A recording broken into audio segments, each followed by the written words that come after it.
The real power of AI isn't just giving you answers. It's helping you find the questions that you didn't even know how to ask. Welcome to the Leadership Career Accelerator, where we help aspiring leaders like you build executive presence, influence with impact, and get recognized and promoted. I am longtime CEO Barry Moline. My mission is to help you grow as a leader, elevate your career, and improve your life. If you enjoy learning leadership tools, hit subscribe. In return, my promise is to keep bringing you ideas that make you a better leader. What happens when AI stops being a tool you experiment with and becomes a force reshaping how people work, create, communicate, and trust what they see? AI is moving fast, faster than most leaders, professionals, and organizations can fully process. In this episode, I talk with AI expert Austin Ambrozi about the latest developments in artificial intelligence, from agentic workflows and AI-generated video to cybersecurity risks, job disruption, and the growing need for professionals to keep learning. AI is so broad, and we had so much to talk about that I had to break this up into 2 episodes.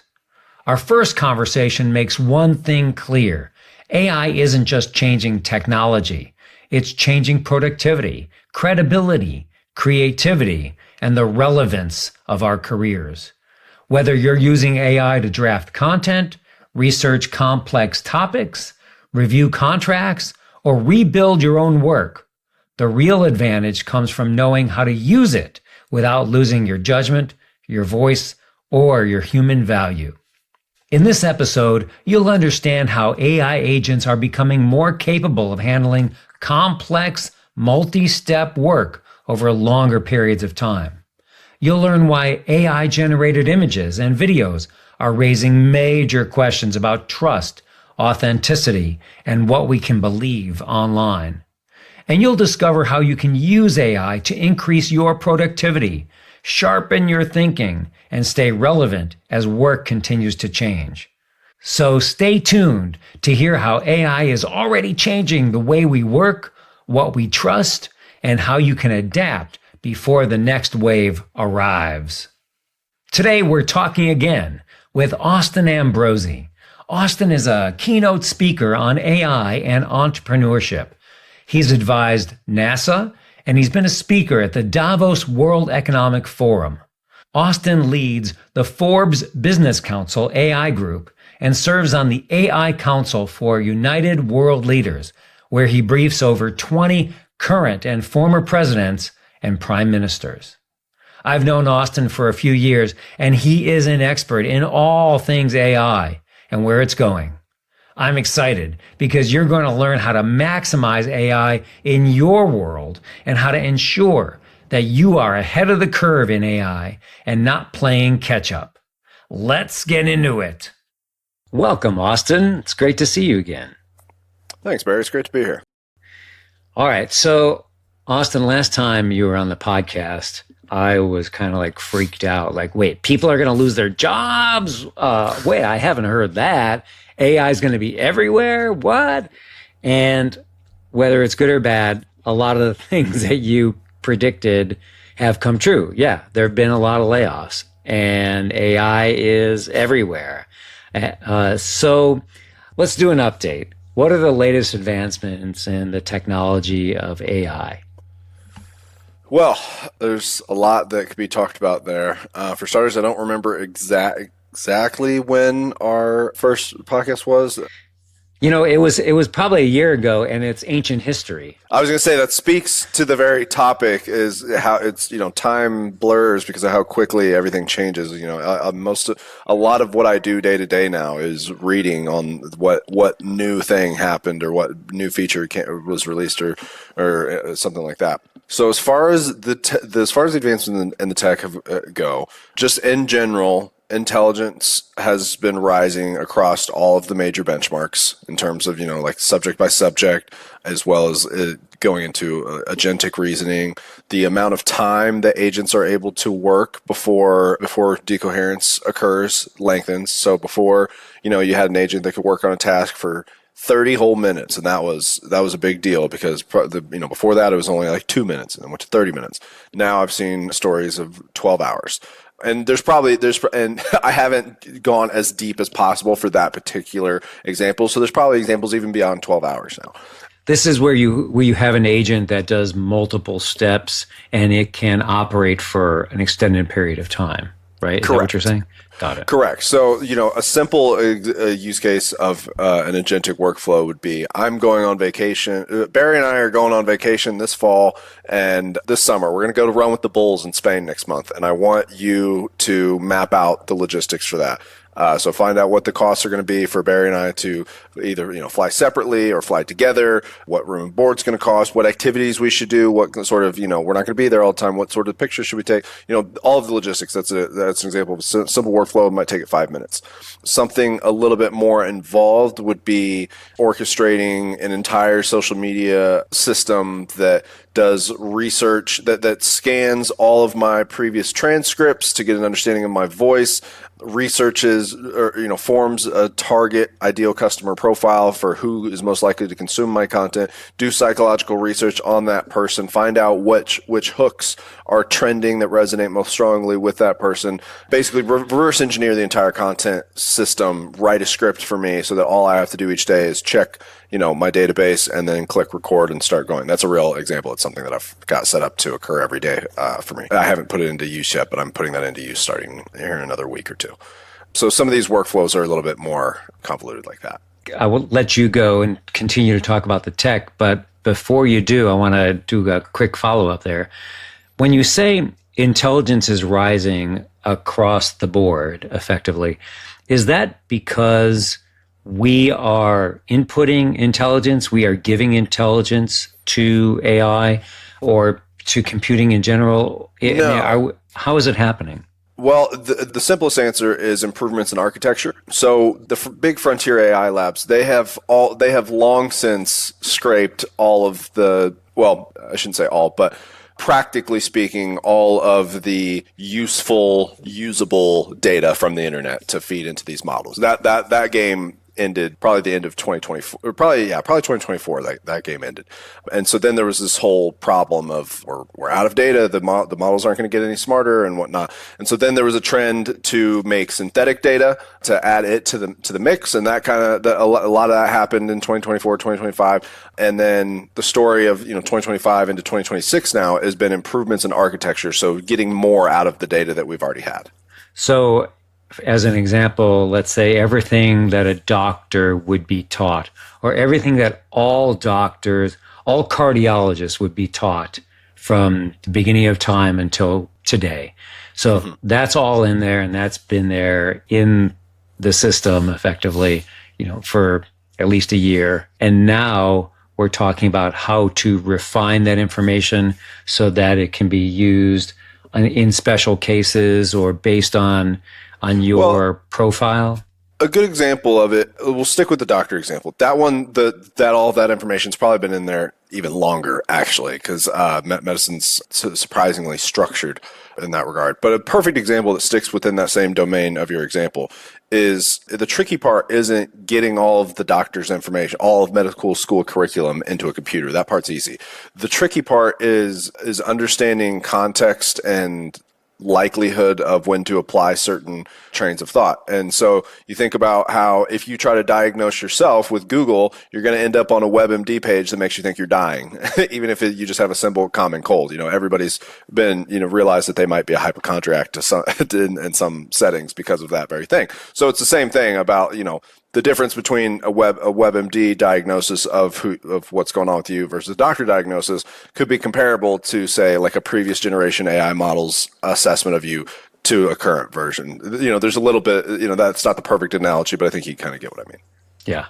So, okay, now I get it. And we're introducing, I guess, a level of emotional intelligence and interactive intelligence, right? Into beyond that part of it, but it's all I don't even think that it's so much that as much as it is understanding the relationship between the different pieces of information. So even if you got no emotional intelligence, no uptick in emotional intelligence whatsoever, no dialogue with the patient, simply understanding the mechanics between these different pieces of information that you've been fed yield greater intelligence. So like, for example, if I cough and I ask the AI why I'm coughing, this is an extreme example to illustrate the point, but it might say, well, people with cancer cough. You might have cancer, but also I might have just, swallowed my drink of water wrong, as well. So there's there's a million other answers in the mix there as well. So getting to the root cause, takes some tact, we'll say. Yeah, got it. So, okay. So I interrupted you in terms of talking about the tech, at least just to explain. So let's see, we've got all the data in, and now it's being, the systems are refining or creating more of a situational analysis. I think probably, this just popped into my head, I think probably the biggest uptick since the last time we spoke has been with generative AI for pictures and videos.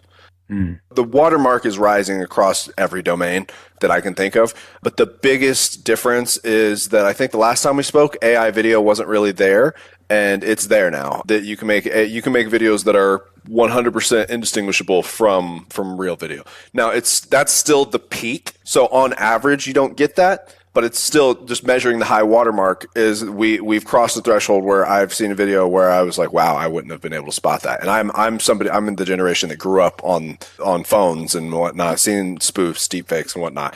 And so whenever it reaches a point where it fools me, that's kind of an alarm bell to me. Like, okay, it could fool anybody then. At least, anybody older than me, at my age or older. And I think a lot of the people younger than me as well.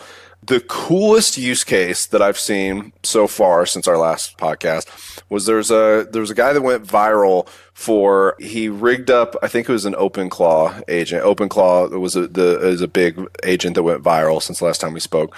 And he rigged up an OpenClaw instance to go through Google Maps satellite renderings, identify homes that it could approximate were between $500,000, typically $500,000 to the $2 million mark, I think, that didn't have pools in the backyard, which you can see with these satellite images, right? And identified these pools, used AI to generate a rendering of what the backyard would look like with the pool in it, automatically fed that image onto a postcard and had that postcard mailed to that house. And this person doesn't build pools at all. It was selling leads to a pool company. Pool costs, I don't build pools, but like $30,000 or whatever pool, it might be even more than that, I don't know. But something like that where, so that owner of the pool building company, they might pay $1,000 or $2,000 for somebody who wants a pool. And if you have that on, he rigged that up in a weekend and then it's just going and it's on autopilot. Yeah, that's wild. So interesting. So with pictures and videos, one of the things that is highly impacted by that is the truth, because we tend to believe what we see.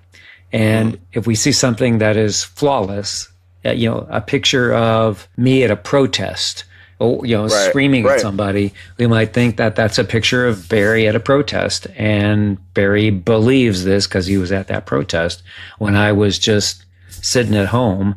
Whoever made that video or that picture just got a screen grab from this video right here that was on YouTube and put my face on somebody else's body, and boom, now people believe that I was at the protest.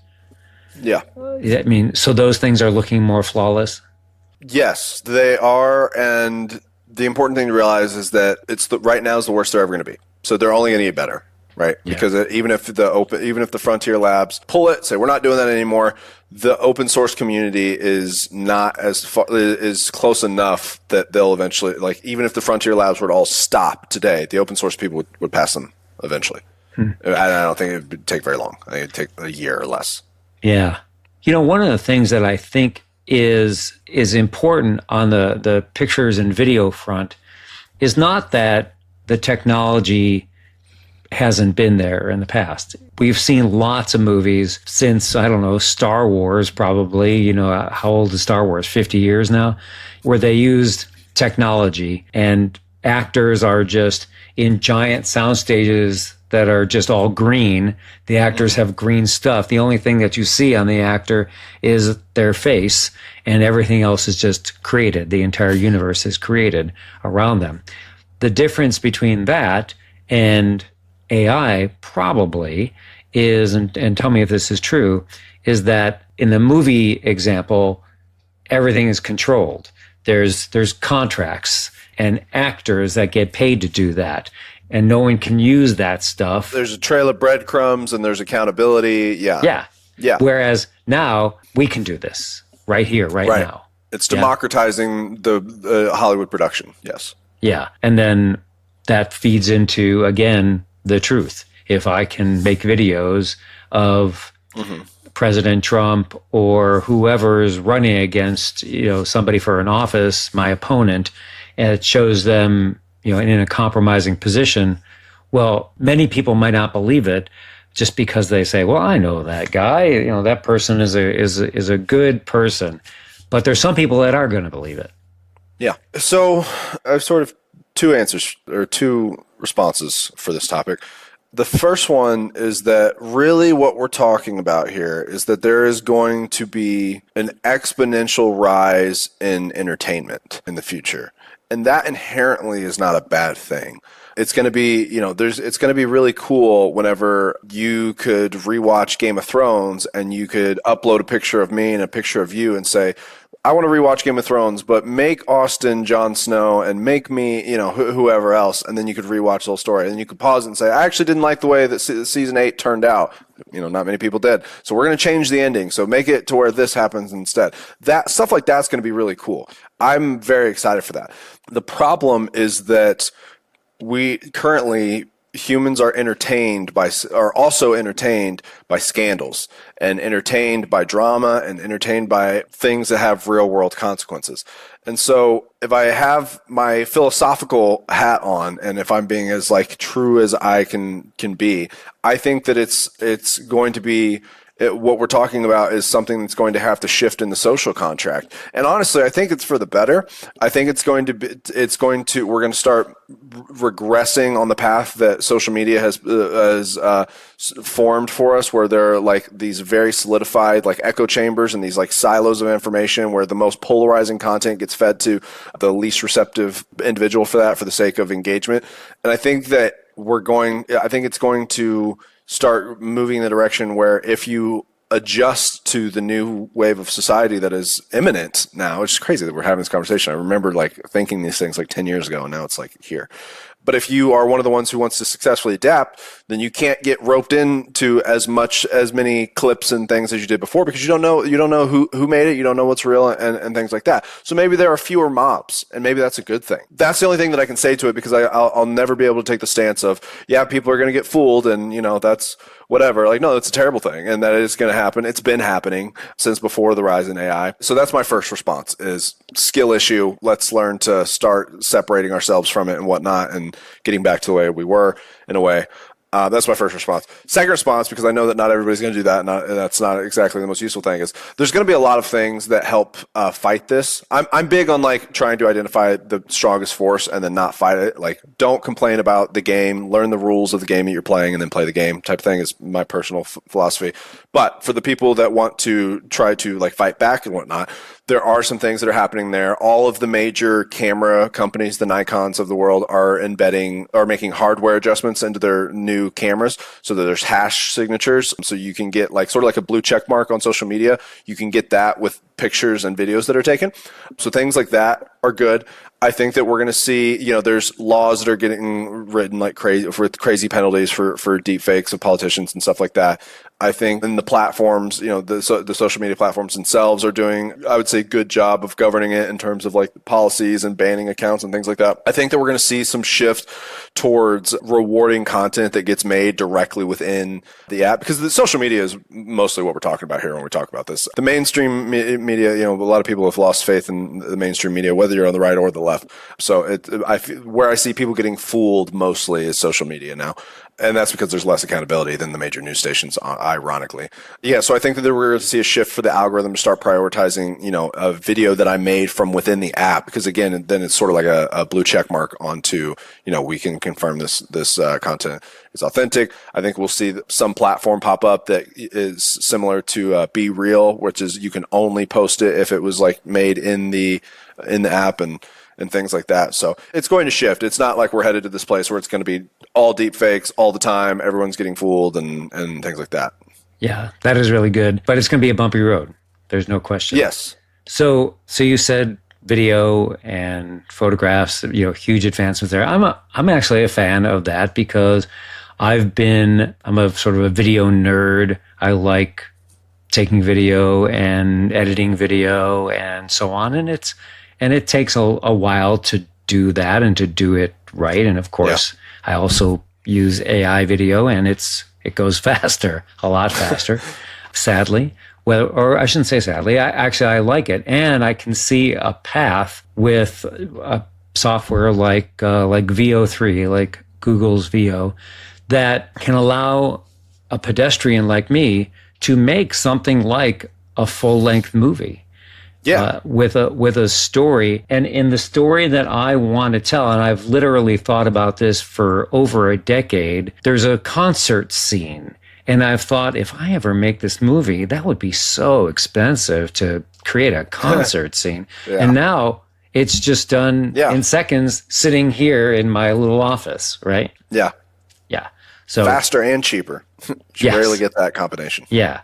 Or a car chase scene, something like that would cost, again, $1 zillion to do and maybe be unsafe and could all be done just sitting here at the computer. So, yeah, it does democratize. And, there will be an explosion in entertainment. And I'm looking forward to that, to seeing that and hopefully be entertained and not be fooled. Agreed. Yeah. So any other big advancements that you're seeing before we move on to sort of some misuses of AI? I think that next topic will be the only other thing that I was going to talk about is mythos, because I think that's a pretty significant threshold. But I think we could also it applies to multiple items on our list. Well, what is that? What is mythos? So Mythos is the latest and greatest model from Anthropic. So Anthropic has, for all intents and purposes, passed OpenAI in a lot of objective measures, but I'm speaking purely subjectively here when I say that. But they've passed OpenAI in terms of intelligence of their frontier model. I think like if anybody's using, I tell my family members to use Claude over ChatGPT, and I've been doing that for a while now. Now, Mythos is there's a big shift this year to coding, agentic coding. I could go into the reasons for that and whatnot. But anyways, Mythos was the first model that was deemed too powerful for public release upon its life cycle where it would have otherwise been released. Like, all these models typically follow the same life cycle of, working on it, testing it, releasing it, right. So at the point where it normally would have been released, it wasn't released. It was shortlisted to a group of 50 companies out of the Fortune 500. And the reason why is because it's still not released today. It is better at hacking than anything that we've ever seen from a human being before. And this is a tricky topic because there's a lot of people that are contesting this or don't believe this and whatnot. With each passing day, more evidence comes out that they're wrong and that the side of the fence that I'm talking about right now is accurate, but I'll explain both sides. A report came out that they found all these exploits in Firefox, right? The browser that everybody knows about. It's been around for decades, like literally 30 years. 30 years of humans manually combing through, looking for vulnerabilities, looking for exploits. Millions of scans, millions of human attempts to do this. And within 2 weeks, Mythos found like several hundred. And like out of those several hundred, not all of them were real, but I think like 60 of them were deemed to be real. That to me is my that to me crosses my personal subjective definition of AGI, of artificial superintelligence. Whenever there's been millions of a human attempt at something and this one new model doesn't just do it, does it 60 times over, that's a big deal. The Amazon claimed that there was a jailbreak. They said, we're not releasing that, like under any circumstance. We're going to slowly roll this out because we need to get banks and different places like time to prepare for this and like update their systems. We need to let Mythos crawl it privately, show them where the exploits are, and then we can release it to the public. That was going on. They were getting so much pressure, and there were so many people that were saying, this is just marketing, brilliant marketing, but it's a lie, and the tech isn't there and whatnot, which is, if you're in the right crowd, that's a strong argument. And so they said, okay, we're going to release a more tempered version of it. It's not going to be the full Mythos, but we're going to release something called Fable 5. And it's basically like, it's Mythos without the coding stuff. It's also, we're not going to let it talk about biology either, because we don't want anybody learning how to accidentally bioweapon and things like that. This is a real concern. They released it. It was out for, I think, less than a week before somebody from Amazon claimed that there was a jailbreak and that it was a national security risk, whatever, and the White House ordered them to remove access to it to all foreign persons. They don't require ID to access the model, so the only way they can ensure that they're complying with no foreign people and whatnot, because that's non-U.S. citizens even within the country, so you can't even like geofence it, right? Wow. So they had to pull it all together. So they had to pull the whole model all together. Then more people were saying, oh, this is just because Trump's friends with Sam Altman and Elon and whatnot, and Anthropic's like their competition, whatever. Okay, again, maybe. But then the story comes out yesterday, I think, saying that GPT 5.6 is also being barred from being released because it has Mythos level capabilities when it comes to offensive, cybersecurity and hacking. So we're now seeing the same thing with ChatGPT. So the whole thing about it being marketing, I think, is kind of dead. The whole angle of it being favoritism from the president to Sam Altman, I think, is kind of dead because they're getting hit with the same thing. And to really cap this off, the story I saw Monday, less than a week ago, NSA and Cyber Command Chief General Joshua Rudd said that Mythos, quote unquote, broke into almost all of our classified systems, not in weeks, but in hours. Wow. Yeah. And so I think that's, you want to talk about advancements in the tech. I think that's an advancement in the tech, I would say. Yeah. Let me ask you a dumb question about sort of breaking in. And I use, two-factor authorization for sensitive accounts like banking. And right. I believe, this is just me, little old Barry, believing that when the bank says you entered in your username and password, and now we're going to send you a text to your singular phone that you will get a code and then enter it in. Is that what we're talking about in terms of finding those numbers? And getting into banking is like getting past two-factor authorization. Is that basically it? This is my simple mind. It. I would say, no, there's no dumb questions here. I can't say that's it. That's not it. I would say that it is, the consequences are synonymous in terms of like the security being, the accessibility to your account and like both your information and your funds being granted without your consent, that consequence is synonymous. Yes. Sure. Now the actual mechanics of how it gets there, vastly different. It's circumstantial. There's a lot more surface area for one. There's exploits that I don't even fully understand. And to be fair, that nobody fully understands, because if humans fully understood like how that was possible to begin with, then we probably would have had it patched over the decades of warm up that we've had.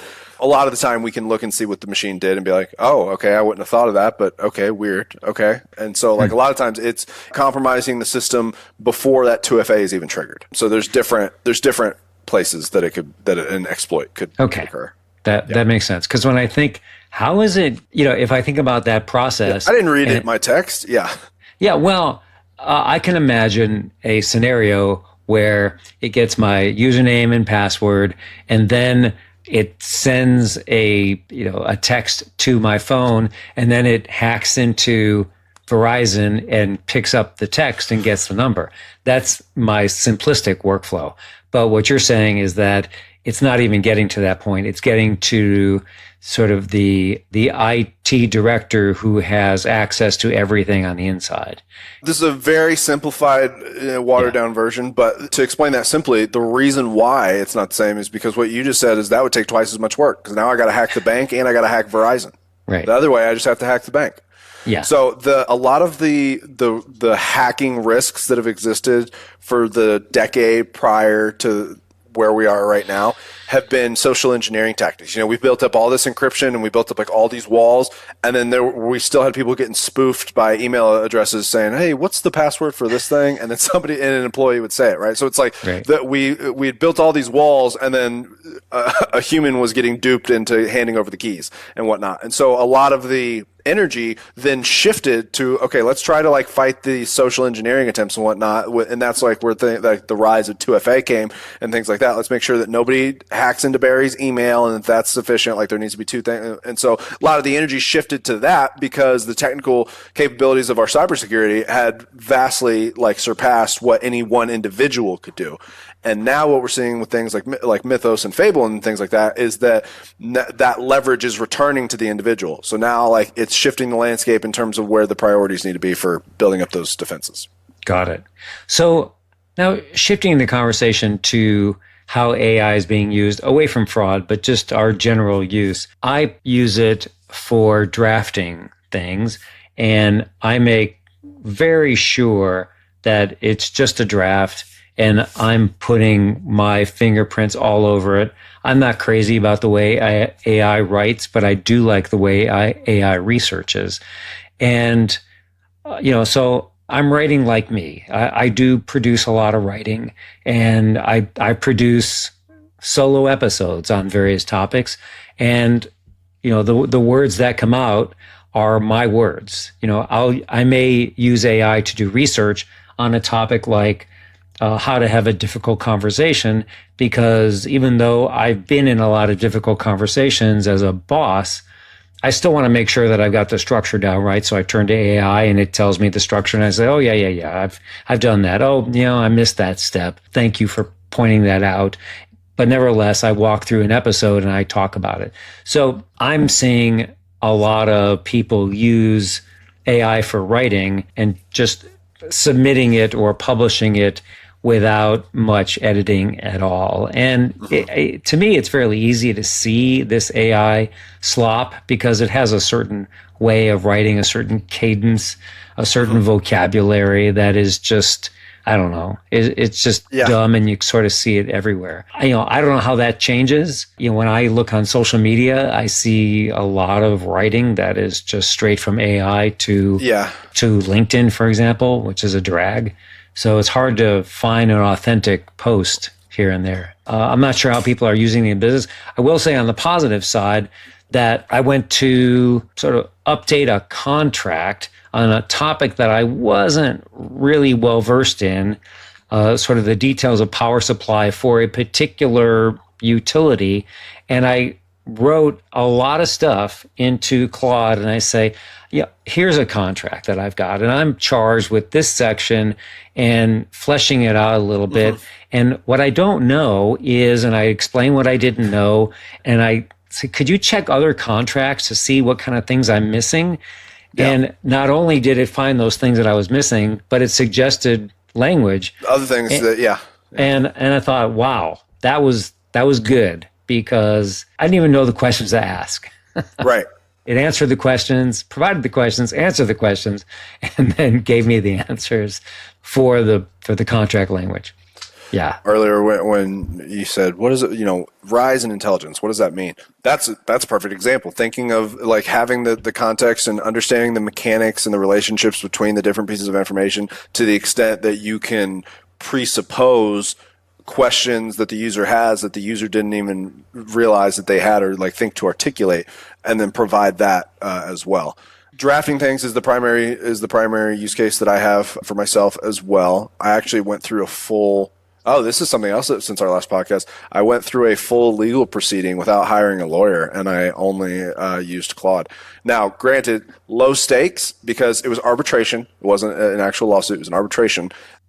And I knew that I was in the right. I wrote the original contract, and I was very confident that I was in the right, but still, I wanted to kind of test it and say, this is a low stakes thing where even if this thing messes up and whatnot, like I'm not going to end up in jail. I'm not the one that did anything wrong and whatnot. So it would just be, it was a client that owed some money, but I wanted to test it out. And I went through the full year-long legal proceeding with Claude, and I won. It was funny, in the arbitrator's final ruling, they said something to the effect of, throughout this legal proceeding, Mr. Ambrozi submitted several arguments that had no basis in fact or law, but nevertheless, I am ruling in his favor or whatever. So like Claude clearly made some mistakes along the way, and I don't know exactly where those mistakes were, but that's still a milestone in my opinion. And there's so many like I don't want to say that I'm like, oh, I'm happy that I don't have to give lawyers money anymore, because lawyers got to eat too. Everybody's got to make a living. But it's more so that there are so many contracts in a business, especially an entrepreneur, in an entrepreneur's life, that just mean nothing. You know, that you sign them and they never come up again. Think about how many, I'm sure hundreds of NDAs you've signed throughout the years that just really, like, you had no intention of sharing that information. The other side had no intention of sharing that information, but it's just the way we do things, right? There's just so many contracts that are involved that never yield anything, that now that's no longer, a bottleneck. Now I'm involved in more contracts than I otherwise would be, because before I had to pay, $500 a contract or something like that. Yeah. So that's the main thing that I use. I also recently set a PR on a research project where a PR? Like a personal record in terms of like the time spent with AI versus the time it would have taken me without AI. My previous record was, in one day I got done what would have taken me 7 days. That record happened about a year and a half ago. My new record, just said it, was I got done in a week what would have probably taken me a summer, probably taken me 3.5 months. So it went from like a 7x to a 14x. The biggest thing there was just the research project that I spent the week on or whatever. That was just a Goliath of a project that I probably wouldn't have done anyways. So it's not like it's always going to be a week's worth of work translates to a summer's worth of work. But that is sort of an anecdote of where we're at. Yeah. So there's good uses, there's not so good uses, and probably we're going to have to let that shake out. People will reject the poor uses of AI. They'll recognize it and reject it. Over time, it'll still be used, but hopefully there'll be some kind of vetting there. And then for uses that allow the commoner, like you and I, to access legal information, or if I don't know much about strategic planning, but I've got to create a strategic plan for my business, well, one of my favorite things to do is ask Claude to walk me through what I know and what I don't know about a strategic plan for my company in this particular case.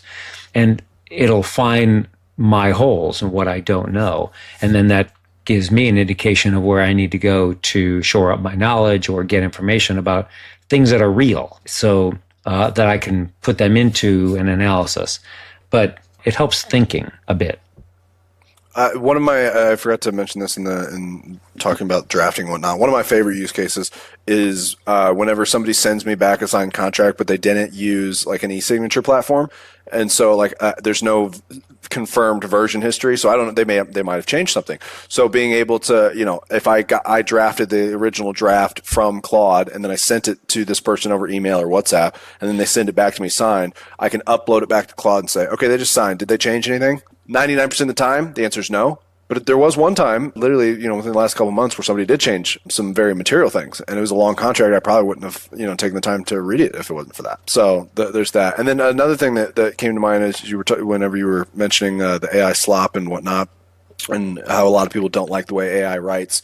That's changing very quickly. I think it's important to remember, people forget that there are teams, like OpenAI's got thousands of employees. There are teams, very large groups of very intelligent, very well-funded, very motivated and incentivized people that want the rest of society to like their product. It's always amusing to me whenever like my father says something about the fact of like, I'm not using that. I don't understand all that technology stuff. And I'm like, Dad, there are people that are a lot less intelligent than you that have money. These companies want that money. The only way they're going to get that money is if they make this product usable for those people. If this product's usable for those people, it's going to be usable for you.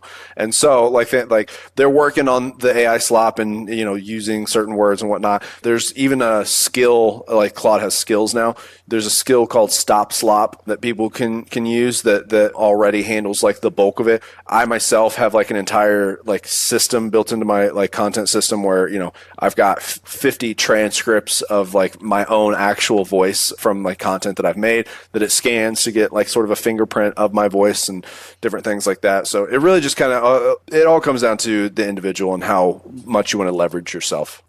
All right. So there's a lot of changes and upgrades. These things are happening at sort of rocket speed. And there's an impact on jobs. Last time we talked, let's see, you said to me something to the effect of there's going to be mass layoffs, and we need to talk about universal basic income. And I was shocked, and I still remember like the video of me with my mouth hanging open. And now that's in the mainstream of conversation. I mean, clearly there have been job impacts, meaning layoffs. And there's also been, well, let's see, the concept of universal basic income has made it into the mainstream. It's on regular TV now. Mm-hmm. It's talked about in the New York Times, potentially imposing a tax on AI somewhere. I'm not sure at what level it's imposed, but in order for it to be uniform, it'd have to be at the most foundational level. Nevertheless, a tax on all AI, and the AI companies are saying, yes, tax us, and then use that money for universal basic income.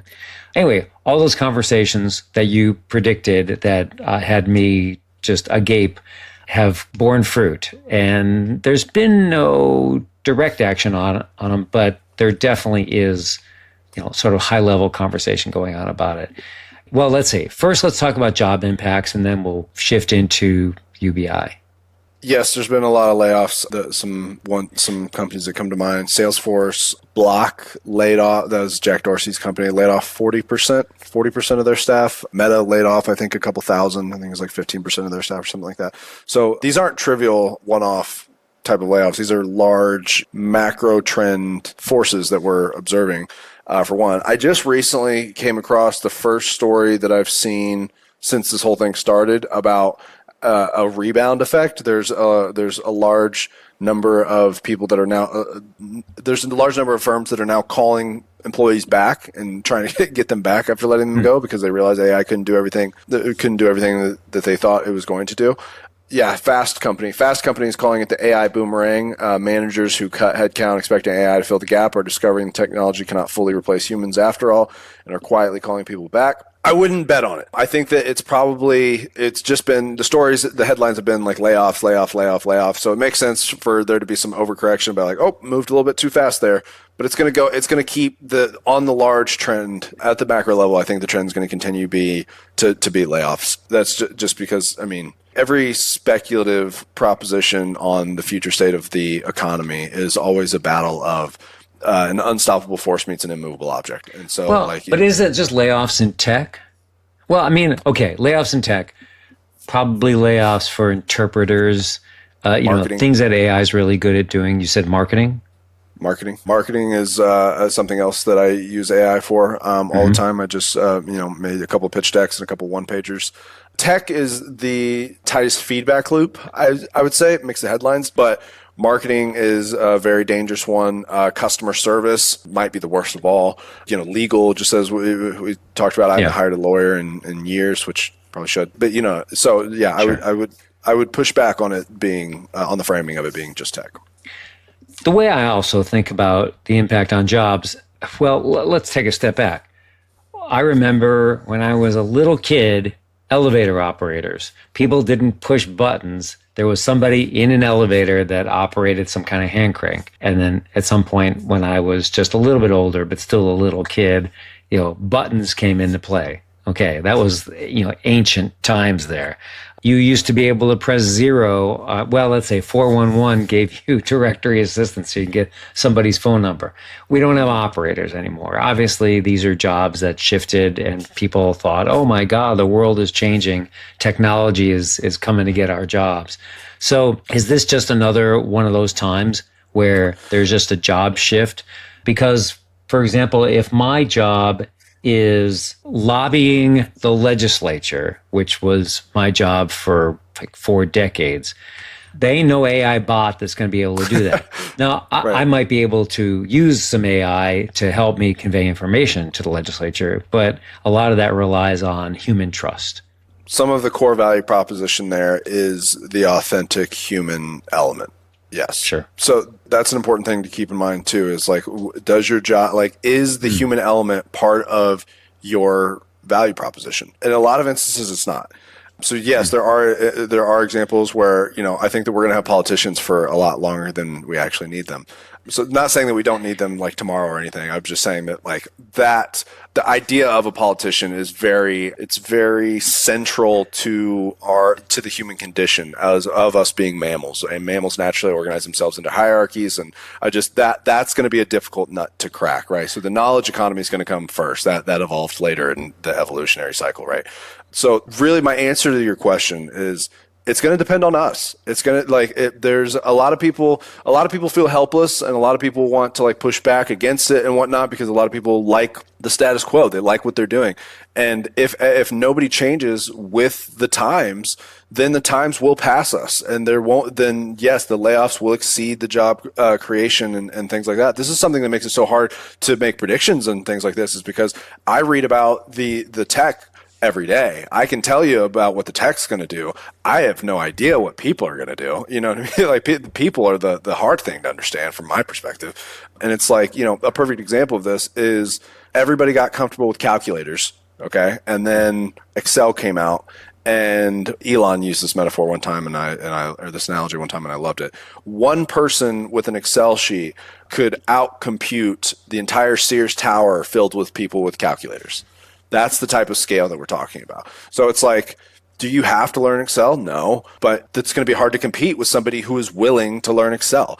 And whenever the ATM came out, everybody thought that it was going to be the end of the bank teller, right? And what ended up happening is that ATMs actually enabled so much more business to get done so much faster that there was actually a rise. There was actually a little flurry of new banks that popped up. There was new banks and more teller positions that got created as a result of this. So you can find examples for either. An example of jobs just being of a revolutionary technology getting rid of a job, and you can find one where it actually increased the number of that job. And a big thing comes down to really just the adoption rate, both on the supply side and on the demand side. So I don't know. I don't know where it's going to go. All I can say is that history suggests that the outcome will be better if people start using or use the tools as opposed to resent the tool's existence or arrival. Yeah. Good point. So if you're a young professional and AI is all around you, clearly it's important to use it as you just recommended, and work with your colleagues to understand it as best as possible, up your own educational game, and so on. Are there any other actions that sort of a new person in the workforce can take in order to stay relevant? I mean, you did say make your job have some human capacity to it. Yeah. So the thing with that is there are a lot of jobs where you can't make the human element part of the value proposition, right? If I'm working on an oil rig, I don't really care if you know what I mean? If I go to get the oil changed in my truck, right? I would almost prefer it be a robot, because the robot's not going to lie to me about I need a new air filter or I need fluids to be low. You know what I mean? So even if I had the most charismatic mechanic in the world, if I had the option between them and a robot to do it, I would actually probably choose the robot. So there's certainly I wouldn't suggest that. If you were trying to incubate yourself for as long as possible, then that is something that will work. I'm just hesitant to call it a de facto strategy, because that would mean that everybody should go be door-to-door salesman. And though I do think that is a very lucrative career path, and I think everybody could benefit from a little bit of door-to-door sales experience, it's not exactly the most sound life advice that I would, or career advice that I would want to give everybody, because that's not what everybody's cut out for. Different people have different psychological makeups that make them primed to be more adept at certain trades than others, I think.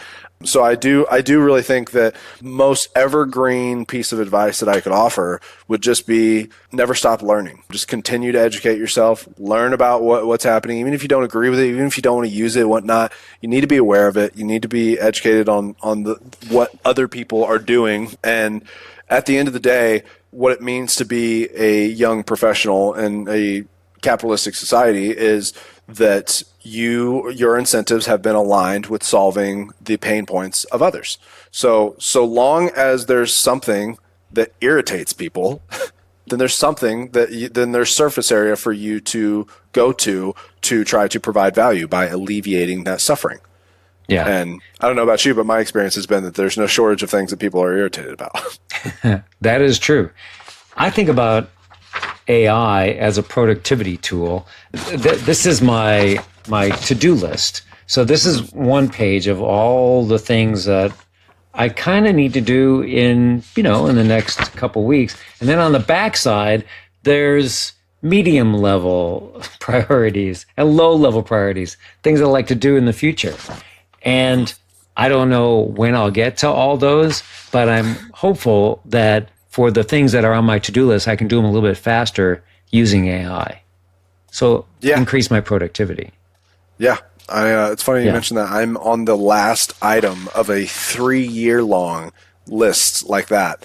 I've been working on this list for 3 years, and I'm on the last item of it right now. And it's writing my TED Talk, actually, is the last item. And AI has been helping me quite a bit with that. Well, we don't want to tee up what your TED Talk is. Because Yeah. Next podcast. Yeah. Is it going to be about AI? No, it will be about cognition. So there's overlap with AI. It kind of touches, actually, a little bit, yes. There's one reference to AI, and it basically talks about why all of the new AI models want to be world generators. Which I could get into that if you want. That might be relevant for this. Austin, this has been great so far. Let's cut our conversation right here at part 1, and we'll continue the conversation in our next episode in part 2. So what's the one big takeaway from part 1 of my interview with AI expert Austin Ambrozi? What's the one idea you can implement today? I think it's this. AI isn't just getting better at answering questions, it's getting better at doing work. The big change Austin describes is the move from simple prompts to agentic workflows, where AI can research, plan, draft, compare, generate images or video, and carry out multi-step tasks with less human handholding. That means the practical opportunity is not just to use AI, but to start looking at your own work and asking, where am I repeating steps that AI could help me organize, research, draft, or accelerate? You don't want to hand over your judgment, but you can use AI as a thinking partner and a productivity tool, especially for research, first drafts, contract language, content systems, and one of my favorite AI uses, tasks where you don't even know all the right questions to ask yet. AI can cover a topic more broadly than you already know. The people who gain the most won't be the ones who use AI to replace their voice. They'll be the ones who use AI to increase their leverage while still keeping their fingerprints on the work. Okay, time for action. If you're tired of managing drama, chasing accountability, and carrying the weight of a low-energy team, it's time for a better way. I help leaders and organizations build stronger teams, healthier cultures, and real momentum. Together, we'll identify where your current structure is falling short and what it will take to move from a stagnant, conflict-filled environment to a high-performing, purpose-driven organization. I speak and train frequently on leadership, teamwork and culture, influence and persuasion, and AI and the future of work. Now is the time for action. Send me an email at barrymoline@gmail.com and let's explore how to move you forward. I'm Barry Moline. See you soon.